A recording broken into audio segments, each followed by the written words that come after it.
চলতি বছরের ডিসেম্বর মাসে দেশে ফিরছেন বিএনপির ভারপ্রাপ্ত চেয়ারম্যান তারেক রহমান।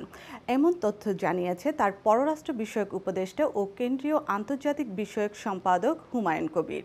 বৃহস্পতিবার বিকেলে সিলেটের গোয়ালা বাজারে এক সুধী সমাবেশ শেষে সাংবাদিকদের প্রশ্নের জবাবে তিনি একথা বলেন। জানান, যেহেতু বছরের শেষ দিকে জাতীয় সংসদ নির্বাচনের তফসিল ঘোষণা হওয়ার সম্ভাবনা রয়েছে, তাই নভেম্বর কিংবা ডিসেম্বরে তারেক রহমানের দেশে ফেরার পরিকল্পনা রয়েছে। এক্ষেত্রে তার নিরাপত্তা নিশ্চিতে গুরুত্ব সহকারে বিষয়টি বিবেচনা করছে দল। সম্প্রতি মার্কিন রাষ্ট্রদূতের সঙ্গে অনুষ্ঠিত বৈঠকে সম্পর্কে হুমায়ুন কবির বলেন, বৈঠকটি ছিল সম্পূর্ণ সৌজন্যমূলক। সেখানে দেশের রাজনৈতিক পরিস্থিতি, তারেক রহমানের ভবিষ্যৎ ভাবনা এবং সরকার গঠন করলে দেশের জন্য তার পরিকল্পনা নিয়ে আলোচনা হয়েছে। এই বছরই আসবে। আর হবে না, আর তো সময় মাত্র আছে, আর তো 4 মাস 5 মাস আছে।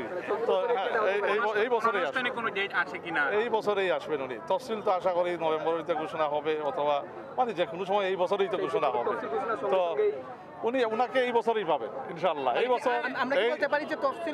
আগামীর না, মানে এখনো তো উনি ঠিক করতেছে, তো বলতে পারেন যে এই বছর উনি আসতেছে, ডিসেম্বরের ভিতরেই উনি আসবে, মানে নভেম্বর ডিসেম্বরের ভিতরেই তো উনি আসবে।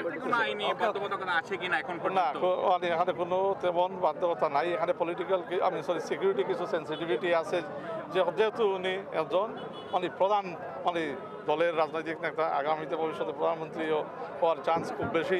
স্বাভাবিকভাবে তাকে ঘিরে একটা সিকিউরিটির ব্যাপার আছে।